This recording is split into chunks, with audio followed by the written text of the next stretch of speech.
I thought we played, I thought we played segments there. Obviously not a full 40-minute game, but I thought you saw, the potential, at times where the defense was really good and the offense, it was really sharp. But like human nature, I think, we start the game the way we did, which was as good as you could probably do it, and then human nature sets in, and you let down your guard, and then I think same thing, start the second half. So obviously not happy about that, and then I got to say, Jackson, that's one of the, probably the best performances that our guards had against one of my teams in terms of the way that kid played today. I mean, I've watched that kid on film, and I tried to warn our guys that he was going to be a problem for them today to guard, and he was. So happy to get the win, obviously, but full 40 minutes, especially moving forward when we step up in weight class here soon. Dan, can you talk about Stefan Castle's game, kind of a complete game from him today, and just his progress? Yeah, he's still, we're still finding our way as a team. We've got our first six is a very talented group. There's, when you count Sampson off the bench there, so these guys have to learn how to play off each other, pick their spots to be aggressive and to attack, and we're still getting to know this team too in terms of how to best utilize these different pieces. But there's this potential right there. 17-8-5. I think probably the best thing maybe is the fact he went 7 for 7 from the free throw line. But I also didn't like the fact that he got picked in the backcourt like a player of his caliber. That's one of the best freshmen in the country, and an incredibly humble kid that wants to be coached. That should never happen to him. It was a good day. We saw some zone, pressed a little bit, maybe a few different combinations on the floor. Was it kind of good to, a few different looks there? Yeah, from them, I think that that was a lot of zone, and I don't think that you're as prepared. I think last year they might have played a couple possessions of zone, so we weren't, thinking that it was going to be close to a full game of it. It was a little frustrating the way we handled that 2-2-1. That was we pressure each other every day in practice, so it was surprising that we didn't attack that better. And we probably played more 1-3-1 today than we normally would. Just it was hard to pressure them because they're basically playing 5 out and staggering centers, and there's a lot going on. So they're very unconventional and actually hard to guard. You said after the last game, Dan, that the best thing you saw was the way Cam played. Was the best thing today the way Tristan took charge out there?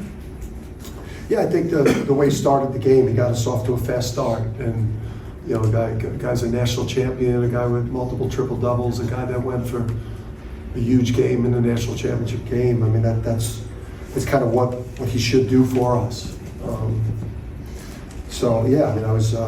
was really pleased with that. I thought he made some real good defensive efforts. And then with Cam, I think my message to Cam is like, Cam's type of player. I think the best gauge for players is like when he's out of the game.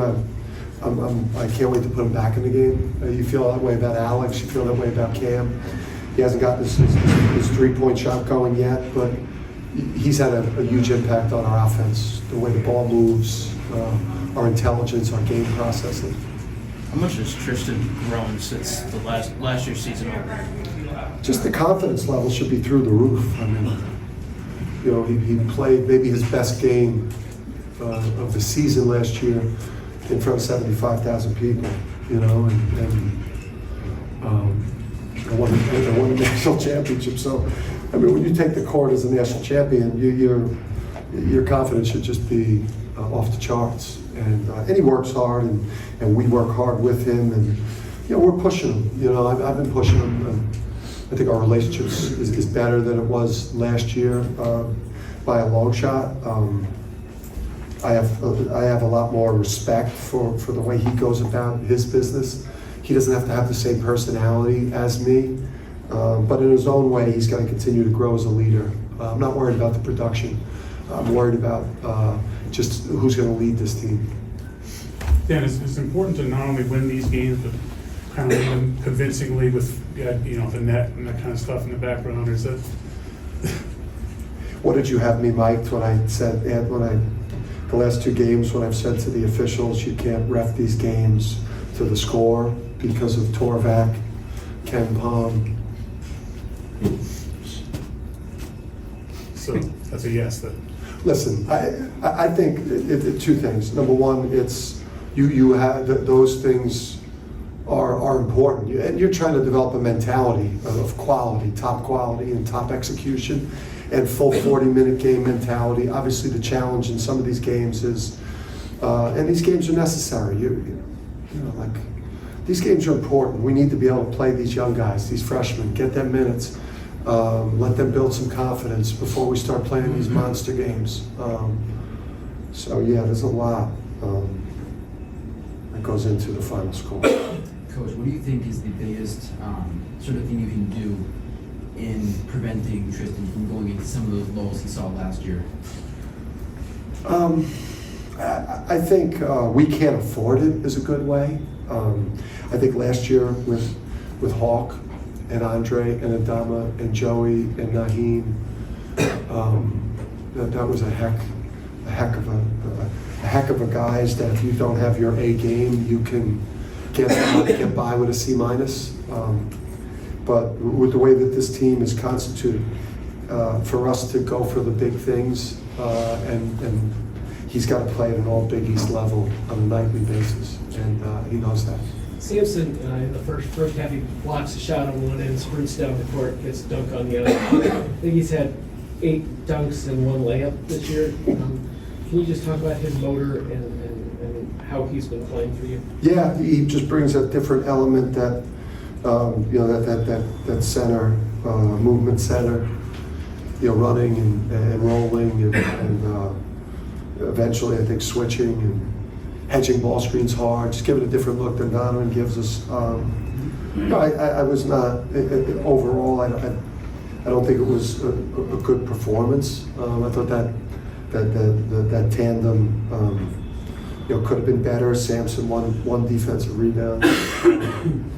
Donovan. I don't think I've ever seen Donovan go 8 for 15. So we got to get back. We really got to focus on our ability to dominate the paint with those 2 guys. Could you talk about what you've liked from Jalen Stewart these first 2 games? I like the talent. I just like the talent he flashes. I think that's what we saw in recruiting. But it's about, I think with all of those guys, it's like there's like some things that getting back cut, dying on a screen, not knowing where to be versus pressure, not knowing where to be in an execution thing, not knowing, missing a block out, not knowing time, score, situation. Like there's just things that they've got to just grow up with, so that we could get these guys out on the court more. Like we Solo, I think 16, 18, 20 minutes a game is what we're going to need from him in tough games, not blowout games. Jaden Ross, Jalen Stewart, they have to be double-figure minutes guys for us. Against really good teams, not in blowout games. They've got to build that confidence in us, and then obviously Haas. I mean, we need a much better Haas. We need a veteran guard off the bench that he's a guy that I think is built to be a really good Big East guard, and we need him to play really good. Did you see what Donovan's double tech was for? I think that might have been an overreaction. On his part? On everyone involved. Donovan, the other dude, we had a really good crew today. But I thought that could have just been a hey guys, stop. But he's got the most technicals now.